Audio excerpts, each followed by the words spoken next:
vam je doista stalo do vaših četveronožnih ili kakvih već god takvih životinskih članova obitelji, onda baš i nije svejedno što ćete im dati jesti.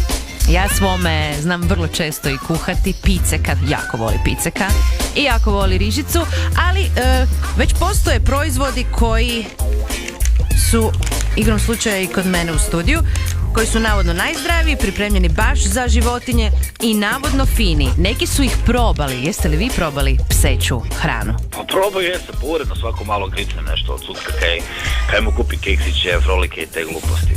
Javio se Marko iz Sesveta koji redovito krade svom Liju, trogodišnjem belgijskom ovčaru, iz njegove posude.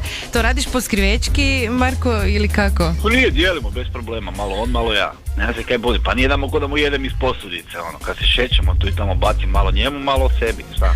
Ok, moja producentica Ana, inače normalna osoba, danas valjda zbog južine na posao je sa svojim sendvičem i jabukom donijela meni klopu, i to pseću klopu. Je to sve pseća klopa, Ana? I ti si sad zamislila točno što, daj mi molim te reci. Ti znaš da sam ja poslušna, samo reci što želiš. Ja znam da ti inače ne jedeš ujutro, ja sam se pobrinula za to da konačno danas projedeš, pa sam kupila neke poslastice da mi to lijepo skupo probamo. Dakle, ja obično ne jedem ujutro, pa si mi kupila, što si mi kupila? Milk Drops, Trixie i ovo i fino miriši sam malo. Milk Drops, dodatna hrana, to je dodatna hrana za pse, ovo mi je vitamin. Da. Probavam, ljudi. Fino miriši, ali ovo mi nije fino. Ovo nije dobar. Ove miriši po vanili pseći kolačić, ali fuj. Mislim, kao slatko je nešto. Ovo je pseći keks. To svaki pametan pas ovo voli. Da vidimo svaka pametna plauša, ali može to pojeti. I ovo je fuj. Ovo je specijalno fuj. Dobro. Fuj, moram je ne je. A sve fino miriši, ali nije niš fino. I sad šmakos, to moj Gonzo najviše voli, šmakos. Uđi baby bobi šmakos. To smrdi već izvana, kamoli iznutra.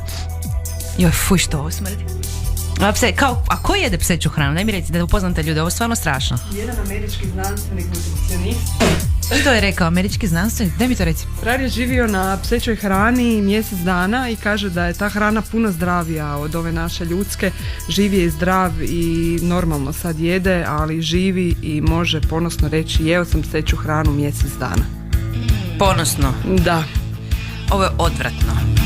Ovo je nešto prestrašno. Ovaj šmako smrdi ko vrag. Ljudi, ako mislite da je pseća hrana zdrava, on je nutricionist. Hoćeš da neki fakultet taj završio?